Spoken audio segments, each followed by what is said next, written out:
दोस्तों, मैंने काफी साउथ इंडियन मूवीज को एक्सप्लेन किया है, लेकिन आज मैं आपके लिए एक जबरदस्त नेपाली मूवी को लेकर आया हूँ, जिसके लिए हमारे कई नेपाली भाई कई महीनों से रिक्वेस्ट कर रहे थे। मूवी का नाम है कागबेनी और इसकी IMDb रेटिंग है 7.4। मूवी आपको बेहद पसंद आने वाली है, इसलिए चलिए शुरू करते हैं आज की जबरदस्त एक्सप्लेनेशन। मूवी की शुरुआत में हम कृष्णा नाम के एक लड़के को देखते हैं, जो कि बहुत ही लंबे वक्त के बाद मलेशिया से अपने गाँव आ रहा होता है। दरअसल पढ़ाई पूरी होने के बाद से कृष्णा मलेशिया में ही जॉब किया करता था और इसीलिए वो यूजुअली अपने गांव से बाहर ही रहा करता था। खैर, अब हम देखते हैं कि कृष्णा आज अपने दोस्त रमेश और विष्णु से मिलने गांव वापस आ रहा था और गांव की तरफ जाते हुए बीच रास्ते में अचानक से ही कृष्णा के सामने एक पागल औरत आ जाती है, जिसको देखकर वो काफी डर जाता है, क्योंकि वो औरत उसकी तरफ बढ़ रही थी। कोई भी रास्ता ना होते हुए अब कृष्णा पत्थर उठाकर उसको वहाँ से भगा देता है। असल में वो औरत उससे कुछ कहना चाहती थी, लेकिन वो समझ ही नहीं पा रहा था। अब हम रमेश और विष्णु को देखते हैं, जो कि एक दूसरे से कृष्णा के आने की बातें कर रहे होते हैं। उनकी बातों से हमें पता चलता है कि रमेश का लीकर का बिजनेस है और वो एप्पल के जूस से लीकर बनाता है। वहाँ बैठे बैठे रमेश अपनी क्रश तारा के बारे में विष्णु से पूछता है, क्योंकि विष्णु उसी गांव में रहता है जिस गांव में तारा रहती है। अब विष्णु बताता है कि तारा के पिता को ये अच्छा नहीं लगता कि रमेश और तारा आपस में एक दूसरे से मिलें, इसलिए उसे तारा को भूल जाना चाहिए। विष्णु की ये बात सुनकर रमेश काफी अपसेट हो जाता है। विष्णु इस बात को नोटिस कर लेता है और मूड को ठीक करने के लिए रमेश को निशानेबाजी का खेल खिलाने के लिए ले जाता है। अब वहाँ वो दोनों गेम खेल ही रहे होते हैं कि तभी कृष्णा वहाँ पर आ जाता है। इसके बाद तीनों दोस्त मिलकर बहुत मस्ती करते हैं। फिर रात में रमेश कृष्णा को अपने बिजनेस के बारे में बताता है, जिसके बाद कृष्णा उसकी बनाई लिकर को टेस्ट करता है। लिकर टेस्ट करके कृष्णा कहता है कि उसे इस चीज को शहर जाकर बेचना चाहिए, पर रमेश इस बात पर कहता है कि मेरे कांटेक्ट शहर में किसी से नहीं है। हालांकि मैं भी इस बारे में सोच रहा था और बहुत जल्दी शहर जाऊंगा। अब अगले दिन रमेश को लिकर सप्लाई करने के लिए शहर जाना होता है और वो ये बात कृष्णा को बताता है। वो कहता है कि मैंने आज सुबह ही शहर में एक आदमी से बात की, जिसके बाद मेरी डील पक्की हो गई।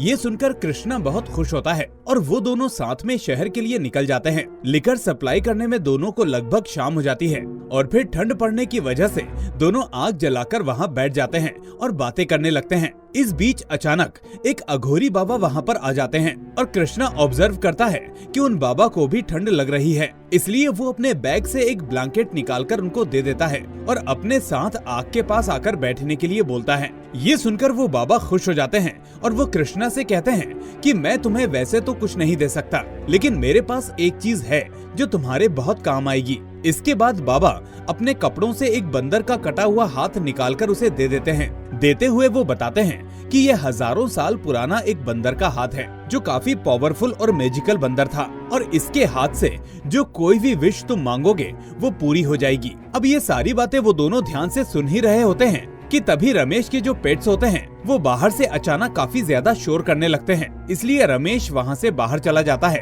और ठीक इसी वक्त वो बाबा कृष्णा को पूरी बात बताते हैं कि इस हाथ को सिर्फ वही इस्तेमाल कर पाएगा जिसको ये दिया जाता है, यानी कि जो इसका मालिक है, और अगर किसी और ने इसका इस्तेमाल किया तो इसका रिजल्ट बहुत ही खतरनाक होगा। ये सुनकर कृष्णा उस हाथ को अपने पास रखकर उसके बारे में सोचने लगता है और यहाँ हम देख पाते हैं कि रमेश ने ये वाली वार्निंग नहीं सुनी थी, क्योंकि वो उस वक्त बाहर था। अगली सुबह कृष्णा और रमेश देखते हैं कि वो बाबा वहाँ से चले गए हैं और साथ में कृष्णा का ब्लैंकेट भी वहीं पर था, जो कि थोड़ा सा सरप्राइजिंग था। खैर, इसके बाद दोनों ही उस दुकान पर पहुंच जाते हैं जहां उनको शराब सप्लाई करनी थी। सप्लाई करने के बाद कृष्णा और रमेश कृष्णा की आंटी के घर विजिट करने का डिसीजन लेते हैं, क्योंकि उनका घर वहीं पास में ही था। अब कृष्णा अपनी आंटी से मिलता है और दूसरी तरफ रमेश भी सारी लिकर की बोतलों को देकर सारे पैसे कलेक्ट कर लेता है और इसके बाद वो दोनों घर लौटने लगते हैं। अब लौटते समय रमेश की एक फ्रेंड प्रेमा उन दोनों को रास्ते में ही रोक लेती है, जो मन ही मन कृष्णा को पसंद करने लगती है।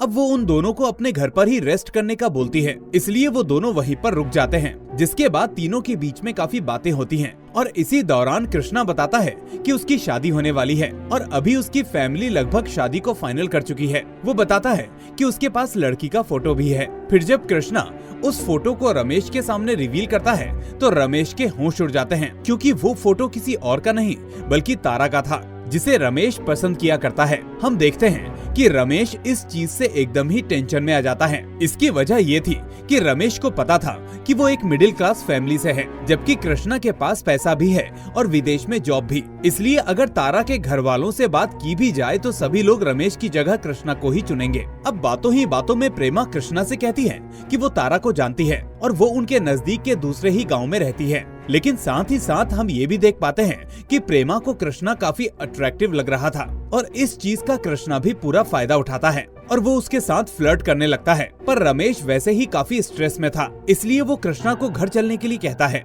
लेकिन कृष्णा यहाँ पर अल्कोहल में इतना डूब चुका था कि दोनों को वहीं रात स्पेंड करनी पड़ती है। अब रात को जब कृष्णा सो रहा होता है तो हम रमेश के पर्स में तारा का फोटो देखते हैं और इस बात को रियलाइज करते हैं कि रमेश इस बात से डर रहा था कि कहीं उसकी शादी कृष्णा से ना हो जाए, क्योंकि वो एक मनचला आदमी है। इस बीच अचानक उसे उस बंदर के हाथ की याद आती है जो बाबा ने कृष्णा को दिया था, इसलिए वो फौरन कृष्णा की पॉकेट से उसे निकाल लेता है और उसे बाहर ले जाकर उससे विश मांगता है कि तारा की शादी कृष्णा से ना होकर तारा रमेश की हो जाए। अब अगले दिन जब दोनों प्रेमा के घर से वापस अपने गांव जा रहे होते हैं तो रास्ते में कृष्णा रमेश को थोड़ा परेशान दिखता है। उन दोनों की बातों से हम समझ पाते हैं कि कृष्णा को पिछली रात हुई इस चीज का आइडिया हो चुका है कि जिस लड़की को रमेश पसंद करता है वो असल में तारा ही है, और साथ ही साथ उसको ये बात भी पता थी कि रमेश ने उसका वो हाथ इस्तेमाल किया है। थोड़ी देर बाद हम रमेश को देखते हैं जो कि एक ब्रिज क्रॉस करते हुए कृष्णा पर पीछे से अटैक कर देता है और उसको मारकर नीचे फेंक देता है। लेकिन तभी दिखाया जाता है कि ये सब सिर्फ रमेश अपने मन में सोच रहा था और ये काफी कंफ्यूजिंग था, क्योंकि रमेश जैसा साधारण इंसान एकदम से ये सब कैसे कर सकता था। इसलिए हो सकता है कि ये सब उस हाथ का असर हो। अब दोनों घर जा ही रहे होते हैं कि तभी कृष्णा को कुछ होता है और वो एक जगह पर रुककर कुछ सोचने लगता है। लेकिन तभी एक खच्चर का पैर कृष्णा से लग जाता है, जिसकी वजह से कृष्णा डिसबैलेंस होकर फिसलकर पहाड़ी की चोटी पर लटक जाता है।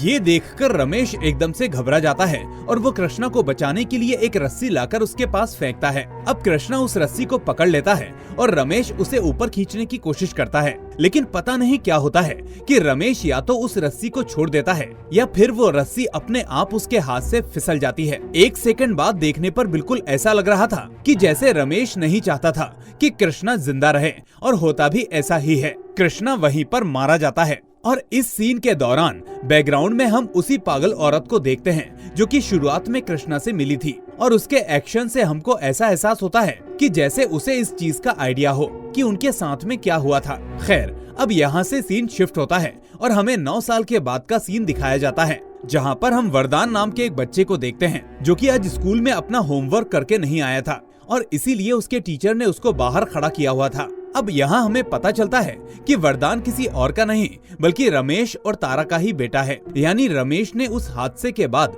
तारा से शादी कर ली थी और आज उनका एक बेटा भी था। इसी तरह हम देखते हैं कि रमेश की मांगी हुई विश पूरी हो चुकी थी। लेकिन दोस्तों, आगे मूवी बहुत ही अनएक्सपेक्टेड टर्न्स लेने वाली है, इसलिए उसको बहुत ही ध्यान से देखना। अब रमेश यहाँ एक नॉर्मल लाइफ जी रहा होता है और साथ ही साथ वो एक डिसेंट अमाउंट भी अर्न कर रहा होता है। अब एक दिन हम रमेश को देखते हैं जो कि एक लिकर शॉप के ठेकेदार से बात कर रहा होता है। वो शॉप का ओनर रमेश को 5000 लिकर बॉटल्स का ऑर्डर देता है, जिसके लिए 3 महीने का समय फिक्स किया जाता है और साथ ही साथ वो उसको 50% एडवांस भी दे देता है, जो कि होते हैं कुल 1,37,000 रुपए। अब इतना पैसा रमेश के लिए काफी था। अब इस चीज का रमेश और उस ओनर के बीच में एक लीगल एग्रीमेंट भी होता है। अब तारा रमेश से कहती है कि हमें लिकर बनाने के लिए कुछ लोगों को हायर कर लेना चाहिए, लेकिन रमेश कहता है कि उन्हें इसकी जरूरत नहीं है क्योंकि वो एक लिकर मशीन ले आएगा जिससे ये काम जल्दी हो जाएगा। एक दिन रमेश एक एप्पल ओनर से एप्पल की डील्स करता है और शहर जाकर लिकर बनाने वाली मशीन भी ले आता है,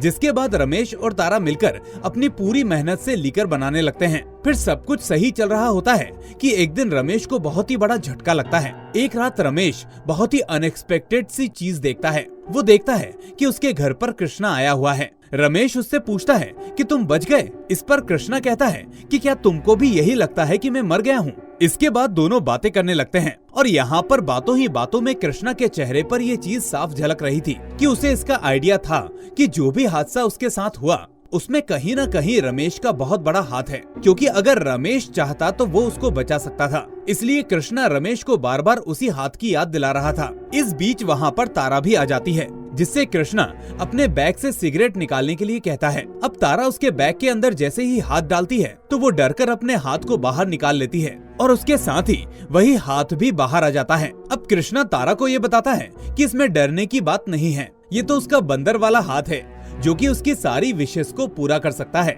यहाँ रमेश उस हाथ को देखकर बहुत ही ज्यादा हैरान हो जाता है। वो सोचता है कि कृष्णा के पास अब भी वो हाथ है। साथ ही साथ हम ये भी नोटिस करते हैं कि तारा की जो घड़ी होती है वो इस सब के बीच वहीं पर रुक जाती है। फिर यहाँ पर कृष्णा तारा को सारी कहानी बताता है कि कैसे रमेश और उसको ये हाथ मिला था, जिसके बाद तारा कृष्णा से उस हाथ को अपने हाथ में लेकर पूछती है कि क्या ये कोई भी विश पूरी कर सकता है, जिस पर रमेश तारा के हाथ से उसको छीन लेता है और कहता है कि कोई भी विश मांगने की जरूरत नहीं है। और यहाँ पर हम रमेश की आंखों में उस हाथ का असली डर देख पाते हैं। हम देखते हैं कि उसे कृष्णा की मौत का गिल्ट था, लेकिन आज वो हैरान था कि कृष्णा वापस कैसे आ सकता है और वो भी 9 साल के बाद ही क्यों। खैर, इसके बाद सभी सोने के लिए चले जाते हैं, जहाँ पर अगली सुबह तारा कृष्णा को ढूंढती है, लेकिन वो कहीं पर भी नहीं होता। अब हैरान कर देने वाली बात ये थी कि उनका मेन डोर अंदर से लॉक था, तो आखिर कृष्णा बाहर कैसे गया होगा। रमेश को ये चीज और भी ज्यादा डरा देती है, क्योंकि वो बिल्कुल उसी बाबा की तरह गायब हो गया था।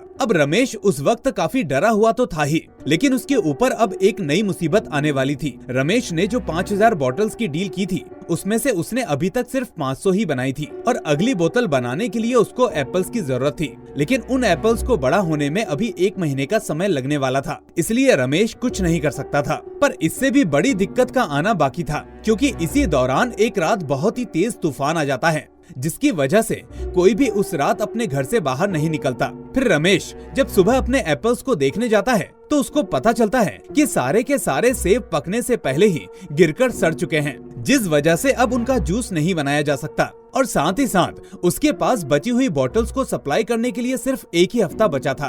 अब जिस बूढ़े आदमी से रमेश ने एक्स्ट्रा एप्पल्स लेने की डील की थी, वो उसके पास जाता है, लेकिन उस आदमी के भी सारे के सारे सेब सड़ चुके थे, क्योंकि तूफान की वजह से उसकी फसल भी बर्बाद हो चुकी थी। रमेश उसके घर जाता तो है, लेकिन वो देखता है कि उस आदमी ने खराब फसल की वजह से खुद की जान ले ली थी। और ये चीज अब रमेश को भी काफी डरा रही थी कि कहीं उसको भी कोई ऐसा कदम ना उठाना पड़ जाए। घर पर तारा रमेश से कहती है कि वो शहर जाकर उस ओनर से थोड़ा सा और समय मांग ले, क्योंकि तूफान यहाँ पर आया था और ये चीज सभी ने देखी है, तो शायद उसको थोड़ा और समय मिल जाए। पर रमेश कहता है कि उन लोगों ने मुझसे लीगल पेपर पर साइन करवाए थे, इसलिए मुझे उन्हें सप्लाई करना ही होगा और वो लोग उसकी बात भी नहीं मानेंगे। पर फिर भी तारा के समझाने पर रमेश उस ओनर से मिलने जाता है और उसे अपनी प्रॉब्लम्स बताता है। वो ओनर रमेश पर बहुत ही ज्यादा भड़क जाता है और उसको कहता है कि उसने उसे एडवांस में पेमेंट भी किया था ताकि पूरा काम टाइम पर कंप्लीट हो जाए, लेकिन उसने अभी तक सिर्फ 500 बोतल ही बनाई हैं,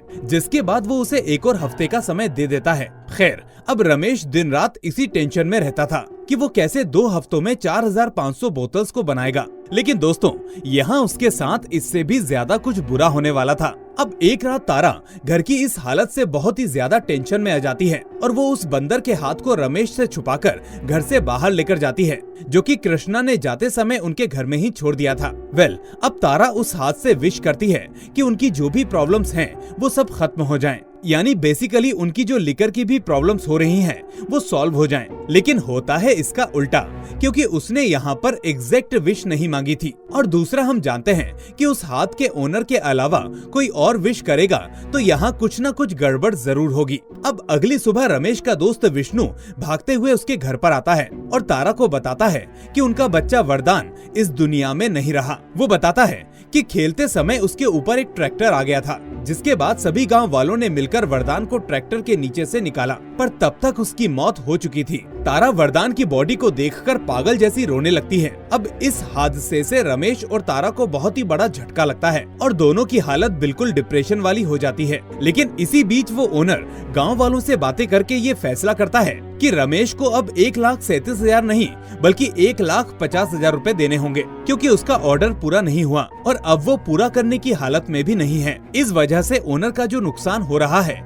वो अब रमेश को ही झेलना होगा। अब रमेश की भी हालत ऐसी नहीं थी कि वो खुद को डिफेंड कर पाए, इसलिए वो इस इंटरेस्ट को देने के लिए भी मान जाता है, जिसके बाद वो 1,50,000 रुपए के लिए तैयार हो जाता है और उसको अगले दिन दे भी देता है। पर उसके पास इतने पैसे आए कहां से? दरअसल उसके बच्चे के ऊपर जिसने ट्रैक्टर चढ़ाया था वो उसको 1.5 लाख रुपए दे देता है ताकि रमेश उसके ऊपर कोई केस ना करे। अब जब रमेश पैसे लौटा रहा होता है तो उस वक्त ओनर का मूड बदल जाता है और वो उसके इंटरेस्ट के रुपयों को वापस कर देता है ताकि उन पैसों से रमेश की कुछ हेल्प हो जाए। अब एक दिन तारा और रमेश वरदान को याद करते हुए एक साथ बैठे हुए होते हैं कि तभी तारा को एहसास होता है कि उसने जो विश मांगी थी वो पूरी तो हो गई, लेकिन इसके बदले उसे अपना बच्चा गंवाना पड़ा। इसलिए वो रमेश से कहती है कि उसे उस बंदर के हाथ का इस्तेमाल करना चाहिए क्योंकि शायद वो काम कर रहा है। जिससे रमेश हैरान हो जाता है और उससे पूछता है कि तुम्हें कैसे पता कि वो काम करता है, आखिर तुमने क्या किया? फिर तारा उसे सब कुछ बताती है